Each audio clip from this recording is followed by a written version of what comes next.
It's time for the View in Your Mirror podcast. I'm Katie Harms, and along with Lisa Rubin, we help you check in and curate the best possible you and the best view in your mirror. We share tips, tricks, and strategies from our 35 plus years in our respective industries. We talk about your day from morning to night and everything in between. We share our uniqueness, relish in our shared experiences. Along the way, we share conversation with fabulous people who give us their own thought-provoking insights. So come along as we help you hone the best view in your mirror.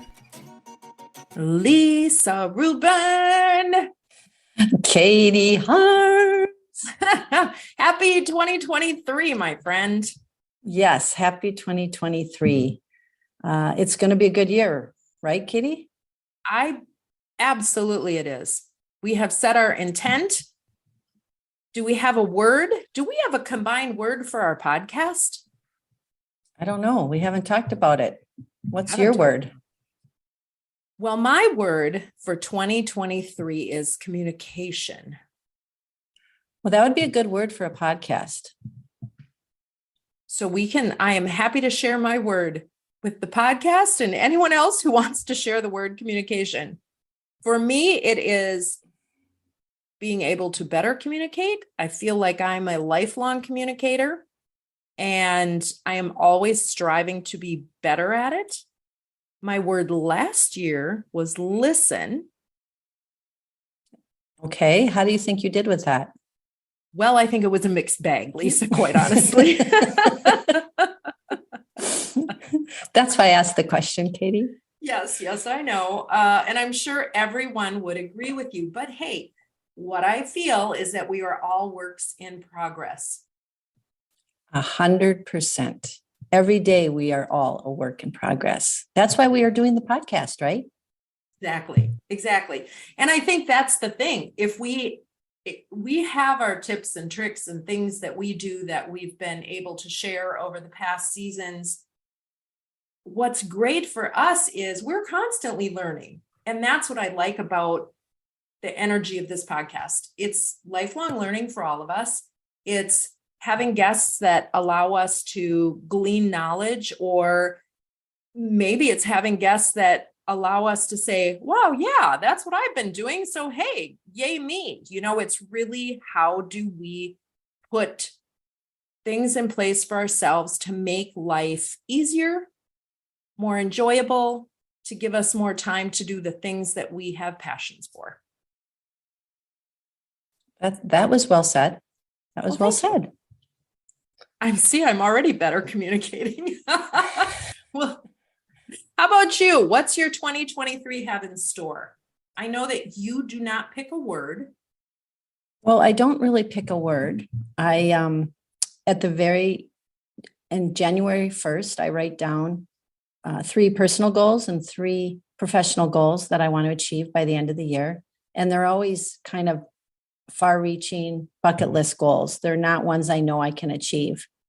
And I put them in my wallet and I look at them every day. Every day? Every day, because that's why they're in my wallet, because I use my wallet every day.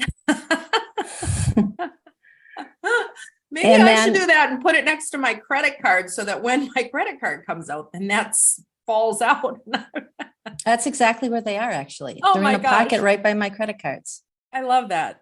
And then I look at them and, when you throw something out in the universe, I believe it can come back to you. And that's the way I have achieved certain successes and achievements over the years. Are you surprised ever at the end of the year? I was last year. Were you? I was last year. Yeah. I wrote a couple things down, and towards the end of the year, I got really busy and I had a lot of things going on and I really didn't look at it. And then I pulled it out on January 31st to relook at it. And my professional goals, I hit 2 out of the 3 spot on. And they were not ones that I knew on January 1st of 2022 that I was even going to do. Wow. My personal goals, I failed. Oh. Work in progress. Work in progress. They kind of went over into 2023. I'm going to try it again. Well, that's good. At least it's not something you say I didn't make it, so I'm not going to try again. No, that's not me. I think it's interesting. So I feel like, have we talked about before intrinsic versus extrinsic motivation? I feel like you're very intrinsically motivated. Yes, I'm definitely that. Mhm. And I have to do it myself on my own. I'm not good at I love listening to other people give really good advice, and I kind of put that into the brain, but I have to do it my way. I don't think that's an uncommon trait on successful people. I don't know. Every day I try. That reminds me of a prayer that I heard once. Dear Lord, so far today, I haven't hurt anyone. I haven't made any missteps, but in a few minutes, I'm going to get out of bed this morning. And so I'm asking for your help throughout the day. And that sort of sums it up, doesn't it? Yeah, it does. Our podcast with Pilar, when she said to sit in bed and take, I don't remember if it's 3 to 5 minutes and just try not to think about anything. I try to still do that. And the days that I do that work better for me. See, I took advice from somebody, right? Exactly. We have a phenomenal guest, which I think we're going to get a lot of advice from or glean a lot of interesting information from. We have Judy Wert, and she works in placement. So we'll learn more about that. She's been working with leadership and innovative companies for over 25 years. So she's got a lot of good advice to give. What's really interesting is how we take advice from people. Remember when your kids were little and you would tell them something, you'd tell them something, and you'd tell them something, and it just never got through. And they'd come home from, I don't know, their best friend's house, and their best friend's mom said something and they thought it was the best thing in the world. And it's the same thing you've been trying to tell them for the last 12 years. And it's simply who's delivering that advice, how they're hearing it, and when they're ready to accept learning it. And I think that's what this podcast is about. We have incredible people that come on and give us all sorts of information, and hopefully some of it sticks and helps those who are wonderful enough to listen. Which we are very grateful. Let's talk about that for a minute for all of our listeners, because 2022 was a very, very good year for our podcast. And I hope 2023 will be the same or even better. I agree. The growth that we've seen, this is I say it all the time, it's a labor of love. And when you love what you do, success happens. I truly believe that. And our success is coming in ways that I don't think we even anticipated. And that fuels us to do more. So we're so grateful for people who have tuned in, who follow us, who take the time to comment, who reach out, our friends and family who listen to us and give us great feedback, really, and our sponsors. Rustica is still with us, and we now have Continental Diamond, and we have Renee Keller Interior Design, and all three have been guests on our podcast. Yes, they have. And they were all extremely good. Yeah, it's fun to hear how people get to where they are. I think that's always very interesting. And what I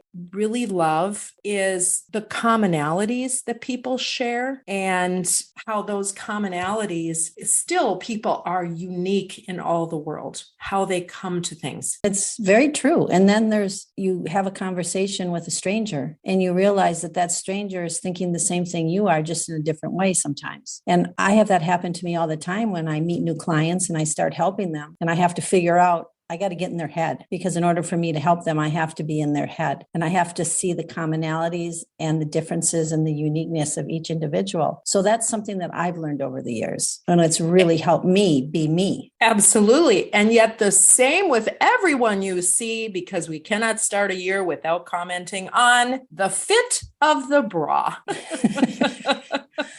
Oh, Katie, I had a laugh. I was getting ready this morning. I put on a different bra that I haven't worn in a long time. And I put it on and I'm like, I just shake my head and I'm like, okay, Lisa Rubin, why haven't you adjusted this bra strap?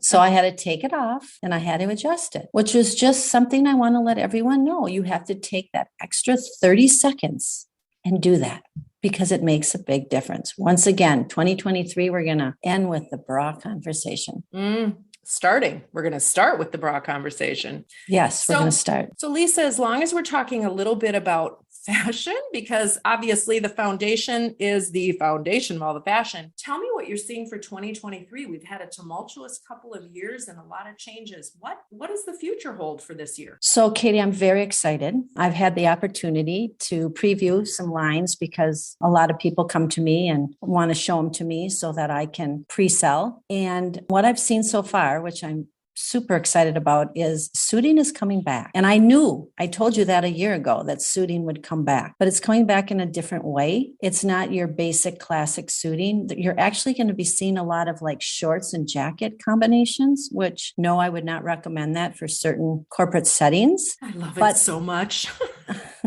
But it is cute with a nice high heel. The pants are still all different lengths. They are wide. The super narrow slim cut, I'm not seeing a lot of. I'm seeing more of like a tighter leg that kind of flares out at the bottom, or a capri length or an ankle length, but a little wider at the bottom, but not at the top. Very classic at the top. I'm seeing a lot of color. Green is a big one. You're going to see a lot of green. What color green? Emerald green? I've Moss so green, far all seen colors? a lot of emerald and moss, not the pastel greens. Now, they're probably going to come through for summer. This is all spring collection, right? And I'm also seeing a lot of utilitarian looks. The cargo pant is coming back, but in a little different way. That grunge look, that goth kind of look, but it's twisted a little bit. So people that never like that look, they might end up liking something, but it's kind of come from that goth look. So if anyone watched the Golden Globe Awards,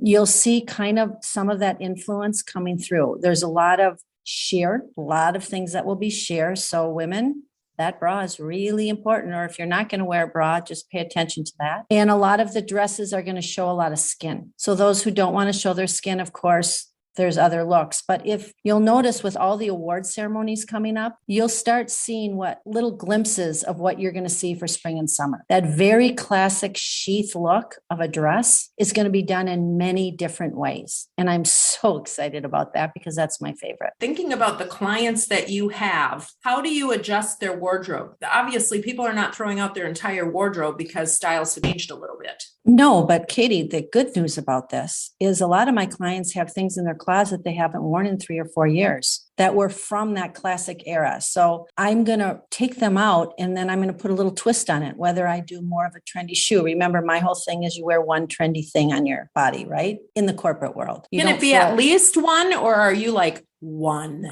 No, it can be at least one. But what I try to tell people, if they're designing and developing a wardrobe and they're going to spend money on it and they're going to buy quality pieces, I want those pieces to last at least 5 years. So those pieces that they bought 5 years ago, I'm hoping they can take back out and maybe put a little different jacket on, a scarf with different colors, a new shoe, some different jewelry. So that's what I'm trying to say. Fabulous advice. A return on investment in all things business related, personal related. I think the big thing that I'm hearing, and I hope carries through, and I am going to personally work on this myself, is less is more. That's my mantra going into 2023. Less is more. That's always been my mantra. Everybody has a budget. Everybody can only spend so much on their clothes. But when I do get a new client, I like to talk to them about buying 2 pieces of better quality than buying 5 pieces that they're going to have to rebuy in 2 to 3 years. Makes total sense. Along with that, in the realm of what I'm doing, I'm seeing a lot more people downsizing. I'm seeing a lot more people who are put into the position of having to downsize their parents' properties. And it's very interesting, some of the tips and tricks of getting through that and how to really talk to your family and how to approach the subject and what do you do with the stuff. I'm going through that right now. You're going through that right now. And one of the things that I tell people is take pictures of things that you know you can't keep, but you love, and put a Shutterfly album together. It's fun. They are the easiest things to do. If there's clothing that, let's just say your mom has passed on or is having to downsize, but had a killer wardrobe, lay some things out in a cute outfit on a bed, on the floor, take a picture of it. If that evokes a memory of you, if you have a picture of her in that, lay that picture out next to that outfit, or just take a picture of the picture and put that in your album of remembrance. And I guarantee you, it's going to be a lot easier to sit with a book that you have put together and have lovely memories and evoke those conversations than it is to have thrown all these pictures in a box that you're going to get to later. And my guess is that box is going to sit in a closet and not be gone through, and maybe until your family is doing the same thing for you. So a lot of these little things, touching things one or two times rather than moving things around to just continue to move them. I would say that would be another thing. Teaching and training people. Yes, these are your wonderful belongings that you've had. They're going to be of value to someone else. And so how do you keep the memories of something alive without actually keeping the item? I think that's a fantastic idea. I'm actually going to do that, Katie. What's so interesting is that my dad is going through all of his stuff and he found a photograph of his parents. They owned a delicatessen on the north side many, many years ago. And it was a quite famous delicatessen way back when. And when I was a little girl, I used to go and help my grandma there, and she made a little outfit for me. And he found a picture, not with me in it, but of the actual counter of the delicatessen with my grandma having the little outfit that she wore every day. And I said, Dad, I need to take a picture of that. He said, well, I'm keeping it. I said, no, I just want it in my phone. Mm-hmm. And it was fantastic. And I'll keep that in my phone. Mm-hmm. So, and nowadays, I sound like my grandmother.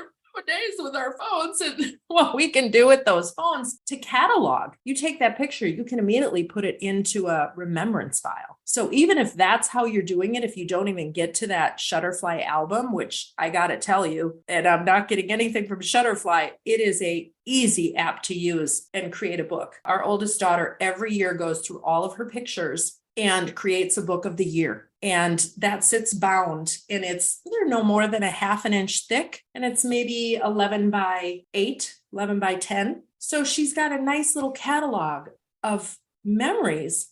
What a simple thing to do, and to have it in. For me, I mean, yeah, she can hand me her phone. I can go through pictures, but how lovely to have that to go over and sit and look with the kids. The kids love to go through it most of all. They love to look at the pictures of when they were younger. So lots of fun that you can do. It's just really taking the time. My big thing for people now is literally schedule yourself for tasks. You have to get your oil changed in your car. You have to go to get your mammogram. You have to do all of these things. You have to schedule yourself to clean out closet A or organize garage. It is really the only way to get in the habit of doing these things if it's not something you really enjoy doing. I think that's a brilliant idea. And I actually have been doing that, Katie. Bravo. Now with that, we're going to learn all sorts of new and wonderful things from our guest, Judy Wert. Before we talk to Judy, we're going to take a quick break and we're going to hear from Continental Diamond. Are you ready to elevate your jewelry and gift buying experience? Then you need Continental Diamond. Since 1981, Helene and Jimmy Pessis have been operating Continental Diamond. Their staff is highly trained, exceptional, and have been with them for many years, and they will help you find the exact right gift. For the past 13 years, Continental Diamond has been named Minnesota Bride's best jeweler. Beyond engagement rings, they have a large selection of fashion jewelry, timepieces, and they have one of the most experienced service departments around. You can visit them online at continentaldiamond.com. Go in and give yourself the gift of that experience. It's a special place located just 10 minutes west of downtown Minneapolis, right outside the West End. Plan your visit. Continental Diamond, continentaldiamond.com. Judy Wert is with Wert & Company, and Judy has been working with the leadership of innovative companies for over 25 years. She has earned an international reputation as a pivotal force in executive search, a trusted authority in the world of design and business. Judy is also known for bringing an added dimension to her work, a humanistic approach, fostering deep relationships through empathy, intuition, and curiosity. Judy Wert, thank you so much for joining us. We are ecstatic to have you with us. Thank you for having me as well. I need some dirt on Lisa. I know you go way back. Oh boy. I don't really have any dirt on Lisa. I just remember, actually, Lisa was reminding me of some interesting moments in our household during a thunderstorm. I won't go into detail, but I don't have that memory. The memory I have is that Lisa always looked beautiful.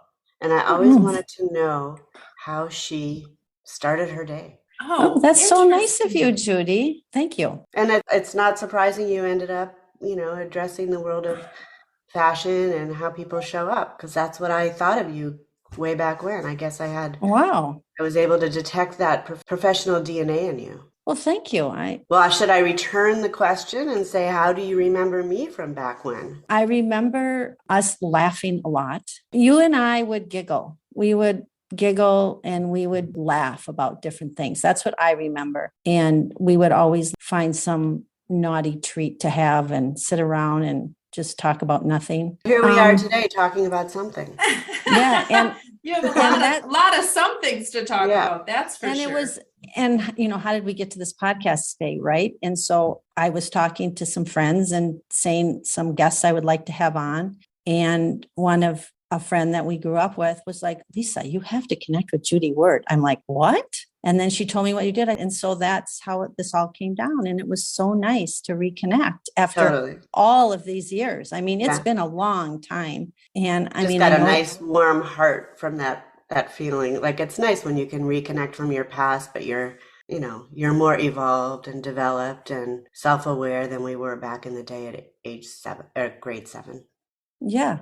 And when you have good memories, right? Mm-hmm. And you want to think about how's she doing? What does she look like? Does she talk the same? And all of those things, you look fantastic and you still are Judy, the Judy I knew. So I love that. All right. So Judy, you obviously had the start in Minnesota.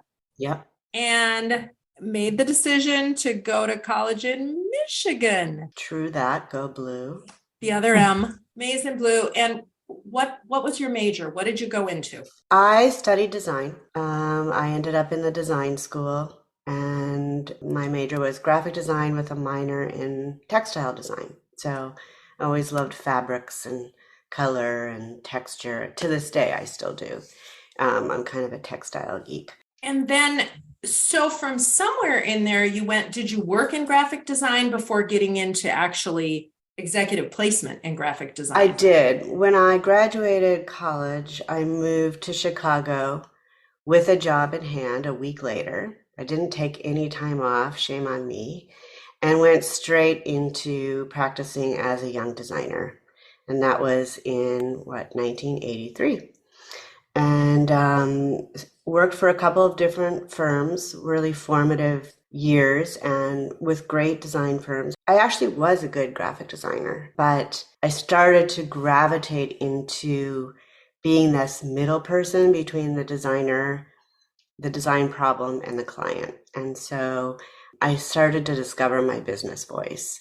And I also discovered kind of my mediation voice, like being able to interpret, to calm one person down, to help interpret what somebody meant. And then what happened was I was in Chicago for a couple of years, and I reconnected with an old friend, and who turned out to be my husband. We started publishing a children's book together, and he was in Minneapolis and I was in Chicago, and we would go back and forth to work on this project. He was also working on some other personal endeavors while I was practicing design. And within that period of time, we discovered there was something magical happening. Long story short, I ended up leaving Chicago to pursue love, moved back for a short bit in Minneapolis, got married. And then on our honeymoon, Jeff decided he was going to become a rabbi. And so we ended up moving to Los Angeles to begin his journey in his graduate program in rabbinics. And at that moment, I still had to work. So I ended up looking for jobs that were kind of a hybrid of design again and design management, and worked on some really interesting projects. I remember one specific project was the Los Angeles Central Library System. I mapped out over like 10,000 sign. I did the signage program with a firm, but it was a huge project, and it was orchestration of so many details and mapping out how someone goes from room to room in a library system of that scale. I got pregnant with Daniel, our son. We moved to Israel, and that was part of Jeff's education. We came back to New York, and I needed to find a job. Jeff was still in school. I went to a recruiting firm looking for a job because I was going to be the breadwinner at the time, and we needed to put Daniel in daycare. And long story short, they asked me if I wanted to be a recruiter. I didn't know what that meant. And this particular firm at the time in 91, and my career took off in recruiting. That's a great story. I'm eliminating a lot of the challenges of that story. It was hard moving, from here to there, raising a baby. Daniel was 4 weeks old when we moved to Israel. I was a new mother in a country. I took the dictionary with me to buy diapers, so I knew exactly. Like, I was a new mom. Imagine that. There was no email. There was no FaceTime. There was none of that. So we really were on a journey as a young, tiny family in Israel. And we found our independence, and as a young married couple, as a young family. We talked about this before we got started, that we all have had very long marriages and that have gone by really in the blink of an eye. But those beginnings really, especially when you've just got each other. Yeah. Set you up for, I think, huge success. Well, you have to find your way together because there's no one else. There's no, mother-in-law telling you how to do this or that. Like, maybe we would have phone calls every so often, but we had to figure it out all by ourselves in a foreign country. How long were you there? We were just there for a year. And then, the program was start in LA, a year in Israel, and then 3 years in New York. And we never intended to stay in New York. That was not our intention at all. But here we are, 30 years later. Do you still have any relationships or friendships that you made that first year in Israel that you've kept over the years? Yes. Because we were on the program for the school, there were a number of people that we became friends with, mostly Americans that were with us on the program. I mean, Remember, I was a newborn mom. I was trying to make my way through the day, so it's not like I had a big social club. I think I went to a couple of mommy and me classes, but the friendships that we built during that program, one couple in particular remain very dear friends of ours to this day. And actually, back then we didn't really have any resources for babysitters. I think I had a babysitter. One of the students' wives came once a week to relieve me so I could go walk on my own in the streets of Jerusalem. But for the most part, the small group of friends, they became like Daniel's first babysitters. We still joke about it today. That's wonderful. What an experience. So then when you came back and you went to work for a recruiting company, how long were you internal working for someone else before you decided, hey, I gotta do this? I was there for about 3.5 years. I would say it took 3 months before I realized, I love this work. First of all, I had lived in different design communities, LA, Minneapolis, Chicago, some exposure to the design community in Israel even, and just started reconnecting with all the people I knew and found that I had something to say, and I had a very strong point of view on recruiting, not as a transaction, but as a path for capturing stories about people, what they care about, what they think about, their raw stories. I loved listening to stories and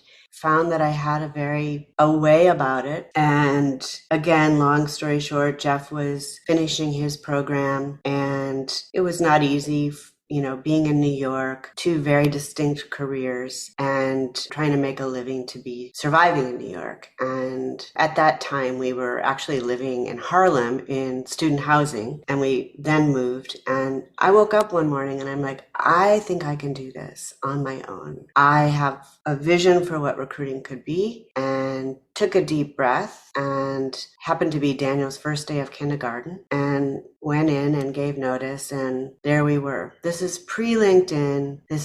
Email was just going. This was pre-Google. This was at the early stages of the .com evolution. So in September 1995, Daniel's first day of kindergarten, we launched Wert & Company. I didn't even have an email address. The next day, I received a call from a client who I had worked with. They found me again, and they're like, we have a big endeavor that we want to build out an entire digital service. And it was a major media company. And he's like, what's your email? And I said, can I get back to you tomorrow? Ran to Kinko's, set up an email account, and off we went in our living room. Isn't Oh that my gosh. fantastic? Do you think you'd do it again? If you knew what you knew now, do you think you'd do it again? Absolutely. This is my path. This is what I'm supposed to be doing. That's how you That's feel. exactly how I feel. I mean, when I'm working, I'm the most relaxed. Yeah. I Even can't if say it's- I'm always relaxed when I'm working, because I'm working on, I mean, like you're involved in people's personal stories. I'm a deep empath. So like I take to heart what I hear on a daily basis. So some days it is hard, especially during periods of, the recession and COVID and September 11th. These are moments when it was really hard building a business. And, when your product is people and their stories and their dreams and their hopes and their sadness, it can get hard. It can drain. And I've had to learn how to separate myself in order to be helpful and to be instructive. I agree with that 100%. I always say to people, I have so much in my head of everything I know, like I'm the big vault, because when I get with a client and the woman gets it either in her house or in a dressing room, she takes her clothes off. It's like she Exposure. sheds everything. And I hear everything. And I'm that stranger on the train, right? And I'm the first person to learn about anything good or bad in their life. I get it. Contrasting that, Judy, because that makes sense for Lisa. It's not a person looking for a job through you, or it's not a company. So how do you get past the layers of, I want to put my best foot forward to show you, to really dig deep, to get to know that person that you're then going to place, that company's entrusted you to place, right? Yeah. It's really about asking questions, authentic questions where you really want to know, not from a script. I'm really not a script person. I go with the energy of the moment. I try to find that connection at that first moment, whether it's an email or whether it's back in the day, phone calls. But now mostly introductions start through email. The thing that I really focus on at the very beginning of any conversation is trying to figure out what this person cares about. What is most important to them? Because if I know that at its core, I can be helpful to that person. Then I start to go deeper into like, why have they made these choices? What are the themes of continuity between job A, job B, job C? What do they feel they've mastered? What do they feel like they need to master? How do they want to grow?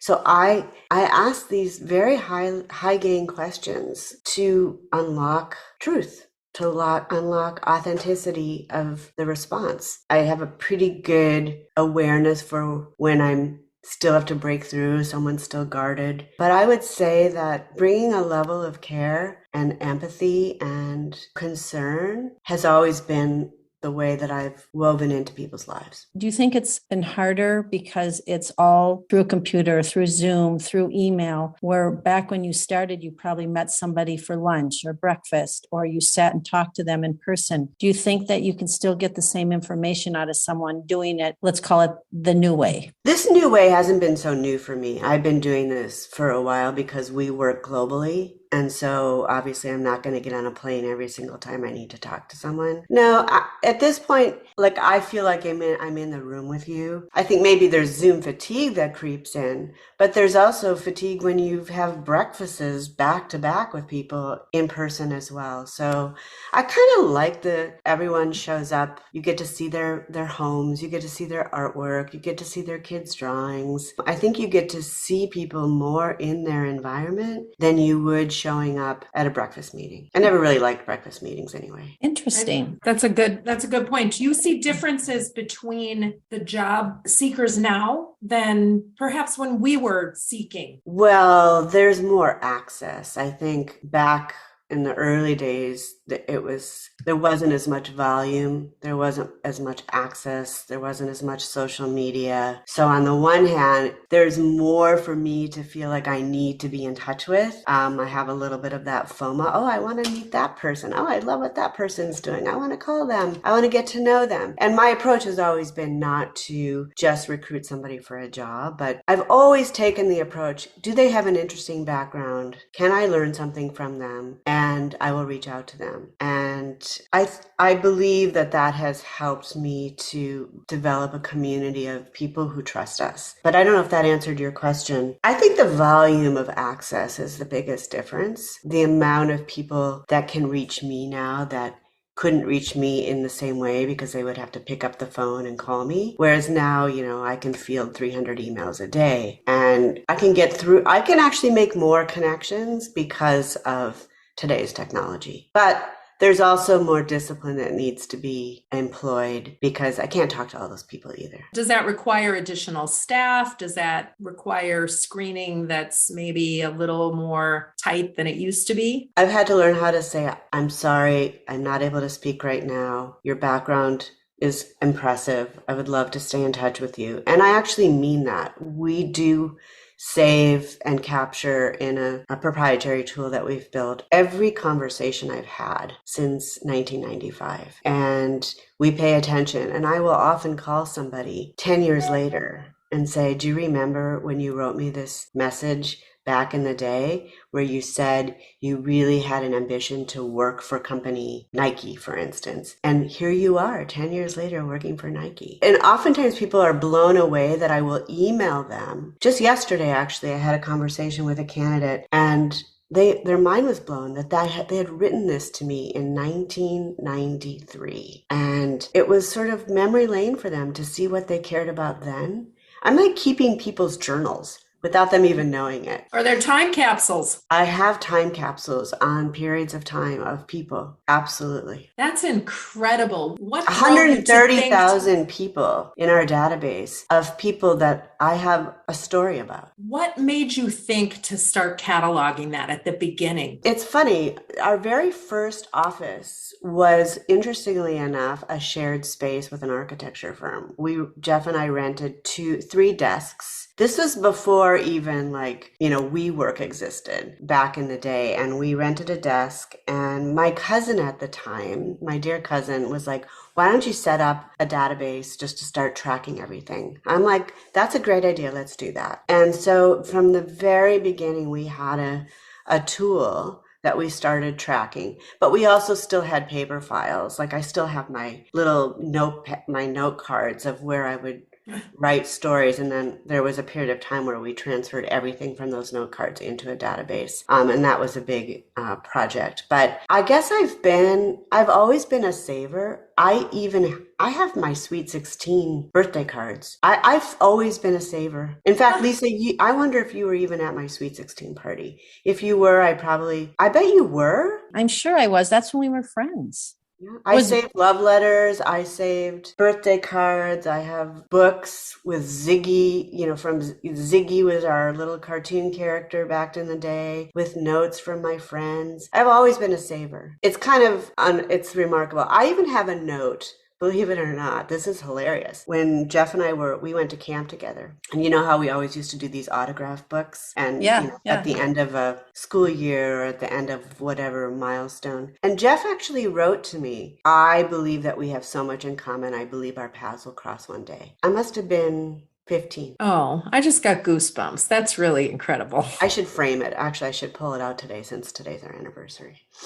Oh, Yes. Happy anniversary. Thank you. I think I will go find that little artifact. And you know And exactly now- where it is, right? I I was know just exactly where it is. Yeah, I'm incredibly organized in that way. So the database has become really a collection, a curation of people's stories within the design world. Amazing design leaders, driven by creativity, driven by passion, having a huge influence on business. I mean, the people that we represent, some people I've known for 25 years and have watched their careers evolve as you watch your children evolve. I've watched people grow up. I always tell the story of we tracked portfolios, and there was a young student who I thought was incredibly talented. We made a little notation about him. Watch this guy. He's going to be amazing one day. He's going to grow up and be something special. And it turned out to be Joe Gebbia, who was the founder of Airbnb. So we've really tracked founders from their early days. I know what they've gone through on a personal level. I know a little bit about their families. I know a little bit about their animals. I know what they struggled with even in their early days of their career. It is so interesting. You said at the very beginning that you really wanted to create a business that did not feel transactional. Mm-hmm. And you are just exuding this care and warmth that has to come with every interaction that you have with people. It makes you, I'm not looking for a job, Judy. I want to come work with you. I want you to find my next big thing. Just that's how you feel. Oh, sweet. Thank you. Truly. And I have to believe then when these people reach what they're doing, you have conversations with them, or you send them a note, or there's some interaction that they know you're there for them from whatever stage they're at, which is really incredible. You know, the most beautiful thing that I feel after that I celebrate right now is the fact that I do have so much history with these change makers in the industry. I say that with a level of humility because they weren't there necessarily, they were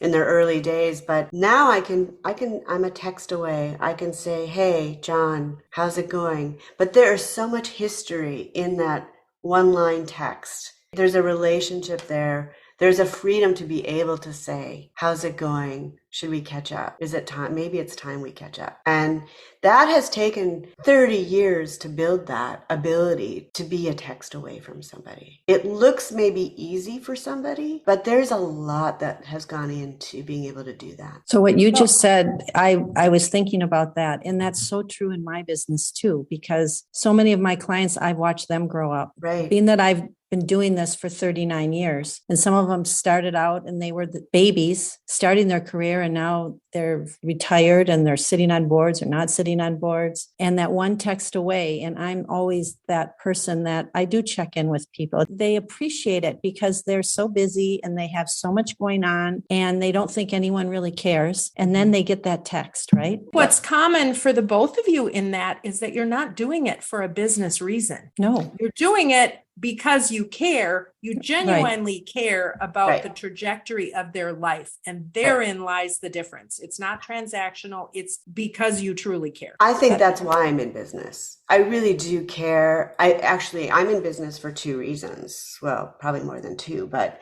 one, I believe in the value and the impact design can have on business. So design is my currency, my knowledge. I've been in the design industry since college, right? So that's a long time. I've followed the history of design. I have every design magazine that was published. I've saved those too. The other thing that I really care about is people and why they do what they do. And I guess the third is patterns of people. Why do people do what they do over a period of time? And so I often talk about that I'm a pattern seeker, and I can make connections like as simple as for instance, when people have a baby, they may want to gravitate closer to their family. And I will remember that they used to live in Chicago and I have a job in Chicago and they just had a baby. Maybe I will reach out to them and see what they're thinking about. People have shared with me I have an uncanny sense of timing, but I think it's really just about paying attention to patterns and just feeling the community of people that I have established connection with. You're listening to your gut. Yeah. And I'm a little bit, curiosity has driven my life from the very beginning. So I'm what is that person doing? Why are they doing it? And so again, I think I stumbled into this work, but I think it's the work I'm supposed to be doing. However you got there, it's fantastic. And you talk about the change makers. You are the reason they are able to be change makers in a lot of those situations. So take some credit for that. I'm a catalyst to allow. You are a catalyst. Yeah. Love that word. They own their own talent. They do. Exactly. You put them in the place for them to attain what they have attained. So I don't need to place somebody in a job. I need to build the relationship with the person, and then the other will follow. I may reach out to someone and say, you know what, you have a great job. There's no reason for you to consider making a change. What I hear today from you is that you just have a few bumps in your day. You have a few things to sort out with your boss, but I think you have another year in you to work through those issues. And I will call hard truth when it's like tough, not tough love, but I care that people are doing the right thing. I care that if they're in the wrong place, they should move. I care if they have a few things to work on, maybe they should stay put and let's touch base in 6 months. And we'll set a reminder in our little trusted database to touch base with them in 6 months.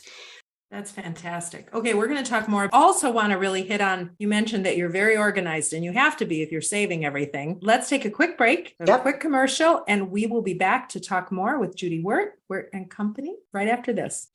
On the View in Your Mirror podcast, we love sharing our personal favorites. Rustica Bakery is high on that list, and we know you're going to agree. Rustica has 2 locations. They're original at 3224 West Lake Street in Minneapolis, across from Calhoun Commons and Whole Food Market, and Southdale Center next to Lifetime, where you'll enter without even going into the mall. Both have ample parking, either online or in-store. Bread, breakfast, dessert, treats, a menu sure to allow you to find a personal favorite in no time.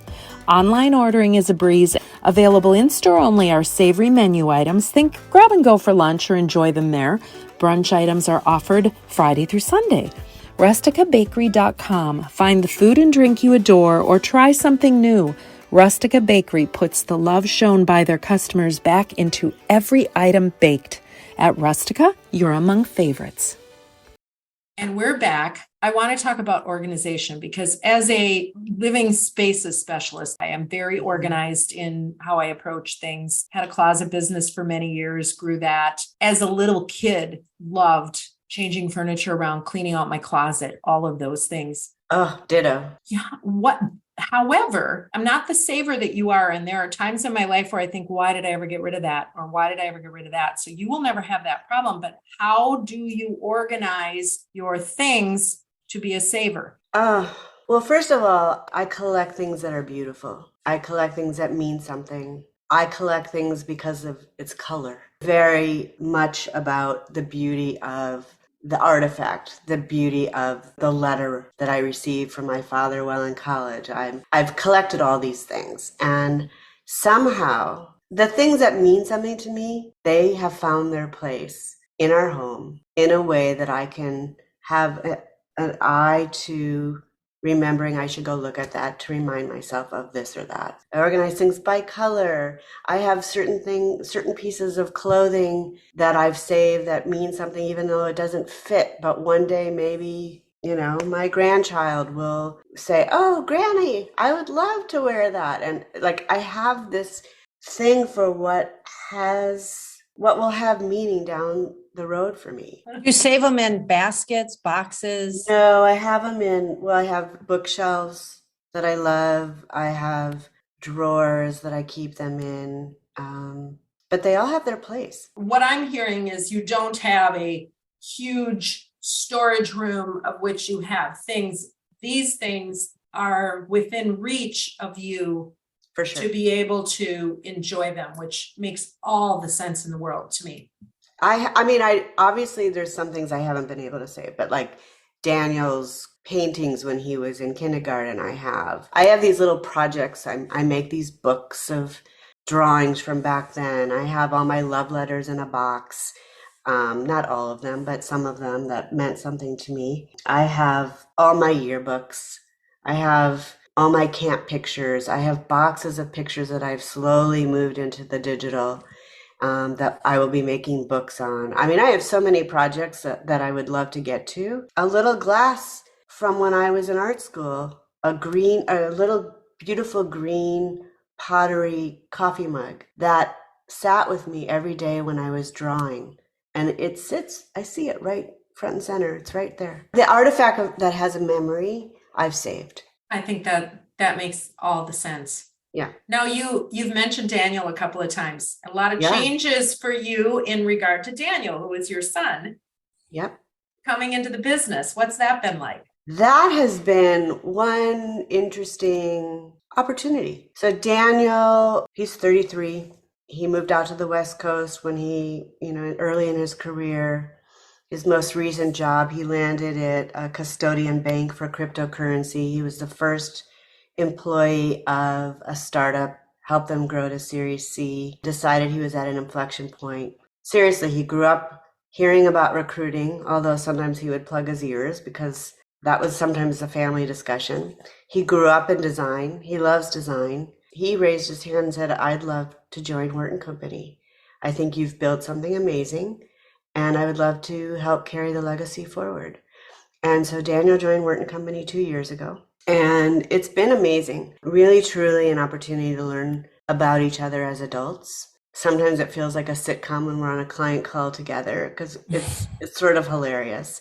Daniel, I have learned so much from Daniel because he's a millennial. He has new ways to work. He has new ways to think about situations. He knows technology like there's no other. He has an eye for the future businesses of what's to come because he's tapped into, future technologies. It's been interesting for the three of us to be in business together, to be in Slack together all day, to be in conference calls all day together.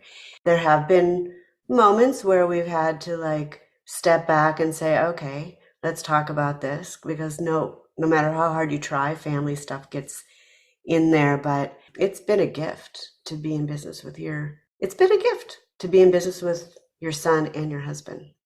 Now talk about your husband as well. How long has he been in the business with you? From the day one. He only started with the intention to kind of help get it going, and then he would have gone back to his work as a rabbinic chaplain, which was where his focus was. And here we are. Do you have any family rules now that you're all three in business that when you don't talk business, is there a word? Is there something?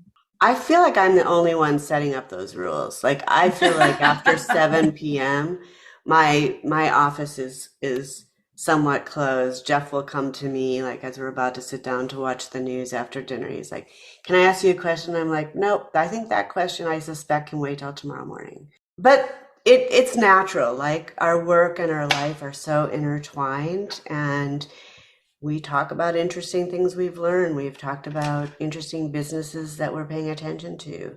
We're talking about people that we care about. So it's work, but it's not really work. I don't know. There's a boundary that blurs, but I think we're all mindful of that boundary. It's funny, before Daniel joined Wert & Company, of course, we would always try to talk with him on the weekend, right? When you catch up with your kids after they're busy with their work week.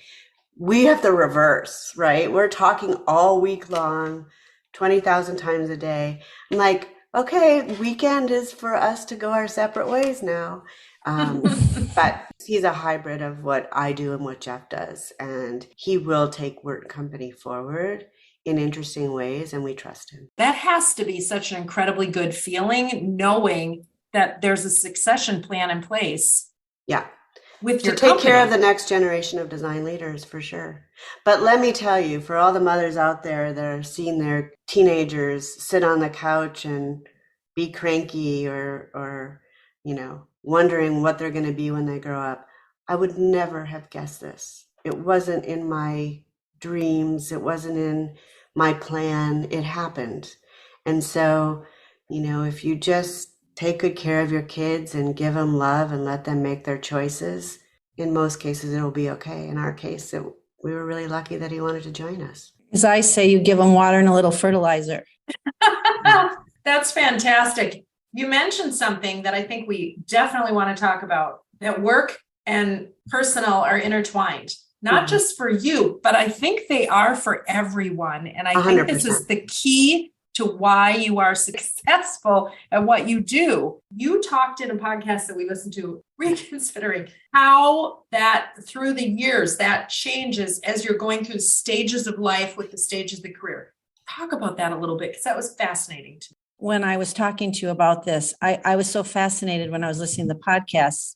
I took notes, and I still have the notes, because what you said was a slam dunk, so true. And it was just a nice way to think about it. So go for it. So, yeah, I mean, I do, having lived through different stages of many people's careers, I can, with some level of experience, start to organize my thoughts around how people's careers are in chapters. And, I talked about in that podcast the chapters years 1 to 5, and just that it's their beginning. I see it as a chance for unscheduled encounters, for people to just allow for surprise, to not overplan, to not think about this is their first and last job, but to dive in, find somebody that you want to learn from, find a place where you want to learn about the content, and just go there. It's not necessarily going to be where you end up. It's just a beginning, and it's a chance to experiment and consciously wander. I guess that would be a way to put it, like wandering with a level of intention, right? And this is the chance for young kids to be able to do that, like experiment. You'll have plenty of time to have to do something. You don't find a good job, someone interesting to work for that you'll learn from, whether it will be listen, I practice design, right? I didn't start in recruiting. So everything connects at some point. So curious mind, allowing for randomness, that's what chapter 1 is about. Then you get into like the age of years 6 to 10, where you're starting to pay attention to what you're good at, what you really care about, finding a professional routine, new life choices in terms of family, kids, partnership. You're probably at an age where your parents are even getting older, so you're having to like integrate some of that personal into your professional, where you struggle, where you want to overcome those struggles, what your voice, you're finding your voice in that period of time. And you're probably struggling with you may have lost your job, you may have gotten fired from your job. These are all amazing opportunities to learn something about yourself. I actually believe getting fired is the best thing that can happen to someone. I believe losing a job is the best thing that something can happen to someone, because it is a moment of vulnerability and reflection, a time for reflection. And how else do you grow? And if you don't have that in your toolkit, right?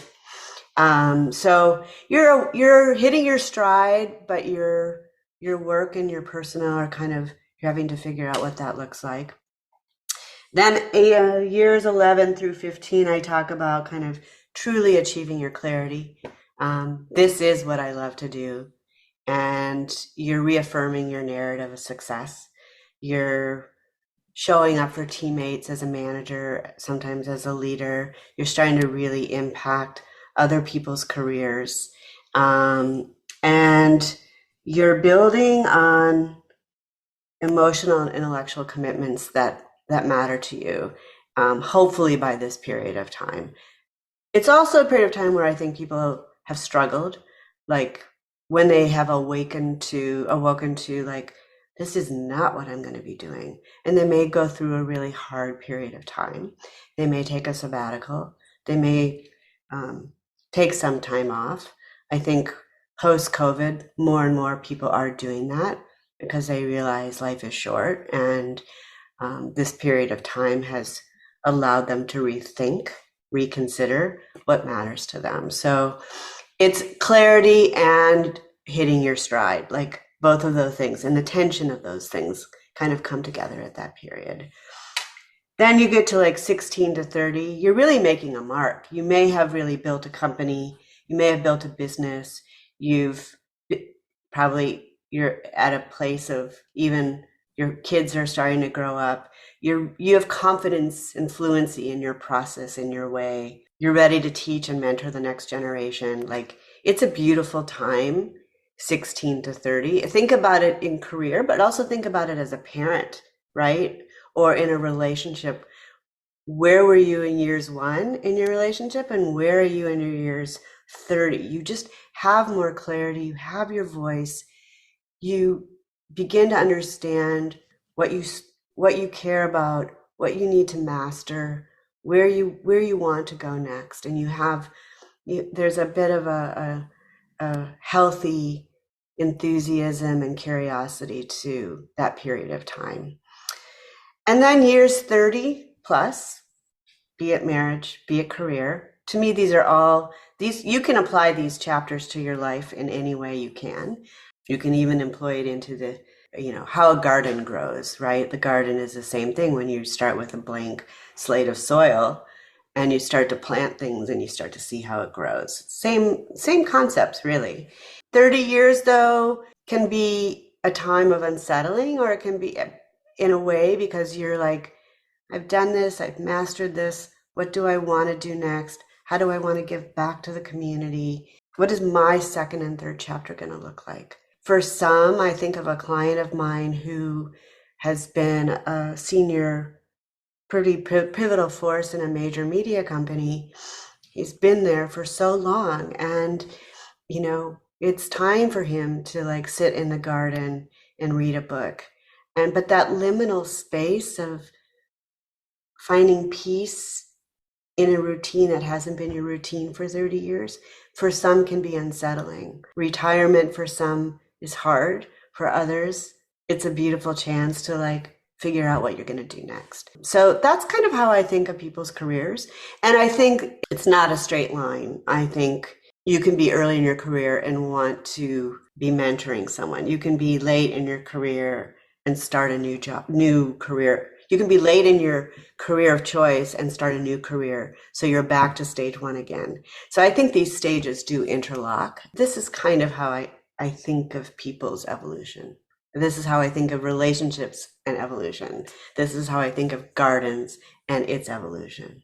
It's fantastic. I love that you tied it together, saying it doesn't need to be lineal. It's not a lineal thing. And I think you're seeing that. I think, again, it goes to the person. This is why you have to get to know the person you're dealing with, the person that you're going to place, the company that they're going into, all of these things, these micro movements that make such a difference. And I think there's some universal themes that I think are for whatever stage you're at. The quality of your relationships will lead to doorways of what's next. Think of your every job as being an apprentice, whether you're in your later job or your early job.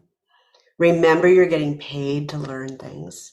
So learning things can be hard lessons. It can be about a skill.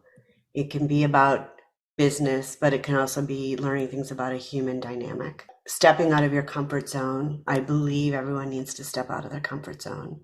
Otherwise, how are you challenged? Everything's just sort of status quo. I think you need to listen to people who disagree with you. I think you have a lot to learn from people who disagree with you.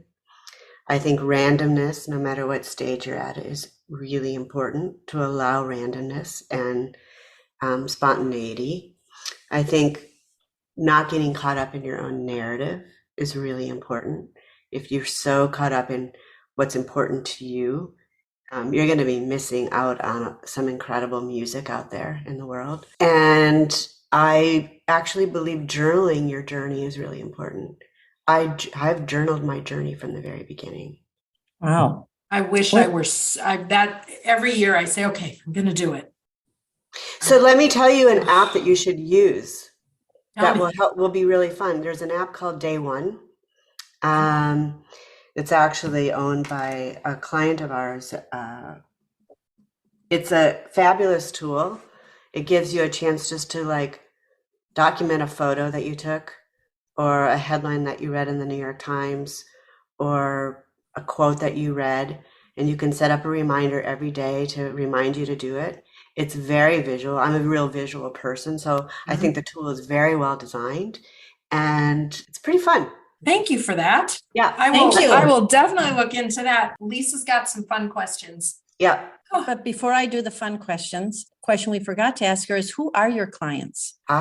We've really been super lucky to work with some amazing people over the years across many different disciplines and many different verticals. And we've done everything from Disney to the first chief design officer of Airbnb to VPs at Google to Cartier and Innovation Labs to a nonprofit focused on taking care of the the elderly and design and innovation and how to make growing older a more inclusive experience. We've worked with academic institutions. We placed the Dean of Design at Carnegie Mellon. We set up a design school. A design school is sort of like an MIT Research and Design in Italy early on. We've worked with Lyft. We've worked with, oh my gosh, so many clients. I'm not even thinking straight right now. Sonos. All the Sonos equipment in your home. We placed the head of design who's led all the industrial design for Sonos. New York Times, we recently placed their head of everything that you touch digitally in New York Times, the person that we placed, who I've known for many years. We placed him during the COVID period of time. So we've had the privilege of working with game changers in the industry. We worked with Yahoo, their first design hire back in the day, placed this woman that came out of Netscape into Yahoo. So businesses, we tend to be invited in when it's a new CEO or it's a new mission or it's a new mandate. We recently placed, you may or may not have heard of it because it's really the next generation, Discord. We just placed, all of our kids probably know Discord, right? We just placed their head of design. So we're in big companies, early stage startups, and academic institutions and social innovation and luxury. Four Seasons, we just finished placing a big design leader at the Four Seasons Hotel. So we're media, hospitality, consumer products, tech, innovation, social action. It's pretty awesome. But if you had asked me, that's what I would be doing when I started. It's really because I've remained curious about how design shows up as a business strategy for companies. And the companies that care about design are the companies that we have been lucky enough to work with. And when you say design, you're talking about every aspect of design. Architecture, digital, branding, innovation, design strategy, where marketing and brand design come together. That's design with a capital D. It's designing of an airport, how you walk into an airport. And if you can find your way to your gate, that's design. When you can't figure out how to use your remote control, that's bad poor design. Correct. So if something is beautiful and simple and easy to use, that's design at its best. And really, form and function work together. Yeah, seamless. In good design. Yes, fabulous. Okay, yeah. Lisa. All right, now we're going to switch gears. Judy, what do you think your superpower is? Connecting with people and empathy. Okay. And knowing the design industry as well as I do at this point. After 30 plus years of watching design grow up, I think I have a pretty good understanding of what design means for business and for people. All right. And my last silly question for you is, if you were a dog breed, what dog breed do you think you are? Oh my goodness. Well, can I pivot that question? What's my spirit animal? Oh, that's good. You can pivot that, sure. Well, Jeff and I joke about this all the time. He thinks my spirit animal is that I'm a moth. Why? Because the moth comes in and out. It's sometimes annoying, but it always gravitates to light. And so I'm always there, flittering around. That's my spirit animal. Sometimes there when you don't want me to be there either. Oh, but I bet when people look back on the fact that you were there, even when they didn't want you there, it was actually for good. Maybe. Okay, so back to the dog question, because I do believe that people pick their dogs based on, dogs look like their owners, right? I'm a Norwich Terrier for sure. Okay. Tell me about a Norwich Terrier. They're just the best dogs ever. We have two, Ella, Bella, and Milo. And they're cozy and cuddly and fun and mischievous and independent and playful and small and just cuddly to death. And they're smart. They're smart. I'm not going to say that's my, I think that's your personality. Maybe, I don't know, but I love my Norwich Terriers. Okay, I do have one more question. You talked a little bit about your memory of Lisa and your love of design. How do you approach your day? I definitely have rituals to my day. I wake up. I usually am I wake up because one of the dogs is indicating it's time to get up and do his business or her business. So I will get up, let them do what they need to do, feed them, and grab my coffee. I have my own sort of special coffee cup, Heath Ceramics. It's like my go-to coffee cup. No one can use that cup. That's my cup. I have my little corner in the kitchen, and then I take that coffee and I either sit on the couch or sneak back into bed and flip through my emails, flip through Instagram, flip through the New York Times, like flip through just to find out, like, is the world on fire or is something really timely that I need to address? And then I put it away and then I meditate for 20 minutes. I recently started meditation practice during the COVID period with a wonderful man who's been my coach. And that's been helpful to sort of just center myself, get dressed. I grab another cup of coffee, my second and last cup of the day, and I sit down and I start to go to work and respond to the emails and prioritize what needs addressing right now. You know, I have emails, I have Slack, I have text messaging, I have messaging through Instagram. I'm not really a big Facebook user anymore, but I start to prioritize what needs to be prioritized. Whose needs need to be addressed first? Which client needs to hear from me first? And I stay centered from the minute I sit at my desk. I try to remember to stand up and take a break. I've built in breaks into my calendar. This is lunchtime, afternoon meditation. And now I really try to wrap up my day no later than 7 and turn off my computer. And then we have dinner. We usually end up looking at something like Stephen Colbert or a Jerry Seinfeld episode because Jeff is completely obsessed with Jerry Seinfeld. And we'll watch the news and maybe we'll watch a movie. Depends on our fatigue level during the week. And we say goodnight and that's that. And start all over the next day. Yeah. And every day is different. Because every day there's a new problem to be solved with a client, with a candidate, internally at Wert and Company. We have a great team and there's surprises every day.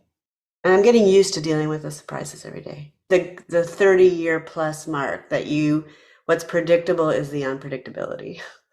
There you go. All right, we're going to take a quick break. We'll come back, wrap up, and we want to hear your nonprofit. So stay tuned. A little insight on working with Renee and her team at Renee Keller Interior Design. We have put together a team and a process that has been honed over 13 years to create beautiful homes with intentional beauty. We're storytellers through somebody's home. Our job is to take all the information from what a client wants in their home and bring it to life throughout their house. When you walk through their house, it should feel like them. It should have a kindred spirit about them. It should reflect their life, not ours. And so when we are designing, we are personally designing it for each and every client. To explore working with Renee Keller Interior Design, go to reneekeller.com. Judy, let's talk nonprofit. Yes. You brought a nonprofit forward that is near and dear to your heart. Yes. Save the Children is an organization that actually Wert and Company has supported. We do a year-end donation every year, and this is the donation that we selected for this year. One for climate change, but Save the Children. Saving the children around the world is basically saving our future generation. It's saving our future, right? It's ensuring the health and well-being of future generations, whether in conflict and war, whether they're refugees, whether they've been battered as children, in health and education. And it's about gender equality, racial equality, children over 100 countries who are in crisis in some way and taking care of them. Children are our future, right? So why don't we protect them now? And so this is a global movement that we believe in and that we have chosen to support as a business. Thank you. SaveTheChildren.org. What it says when you pull up their website, we work in the hardest to reach places where it's toughest to be a child. Correct. I think about these children that don't how brave some of them are with all the niceties that we've grown up with. And they deserve a chance. Yes. Yes, they do. Well, thank you. They are our future. And I'll tell you what, transitioning back, the future is bright for anyone who has had the opportunity to work with you. Oh, Thank you so much for your time. It's really been fun. I haven't even finished my cup of coffee because I've been talking so much. How can people get a hold of you if they'd like to reach out to you? They can email me, Judy, Judy, at Wert&Co, WERTCO.com. They can follow me on Instagram if they like dogs and gardens. If you don't like dogs and gardens, you probably don't want to follow me on Instagram. LinkedIn, just Judy Wert, Wert & Company. That's probably the best way. thank you. Thank you, Judy. thank you, thank you. Thank you, guys. I could listen to her for hours. She was absolutely fantastic. And it was just so fun to talk to each other as adults after we've lived this life that we haven't even seen each other. So No, she was I've been incredible. So thankful that what I love is this really started because you had conversations with people in your circle of what you're doing and who you are interested in talking to that then bring this up. And that's special. That's that level of communication that brings us incredible guests. So thank you for that. Now, if people want to get a hold of you, how do they do that? My website is wardrobeconsulting.net, and you can contact me through that. Fantastic. I am katieharms.com. Also, you can contact me through that. Our website, theviewinyourmirror.com. We would ask you, if you haven't already, to follow us, share us, like us, comment, whatever. All of that helps us grow our business, and we are on most social media platforms. We thank you so much. Hope you are energized by this episode of The View in Your Mirror. We hope it helps you to make your view the best it can possibly be as we go into 2023. Until next time.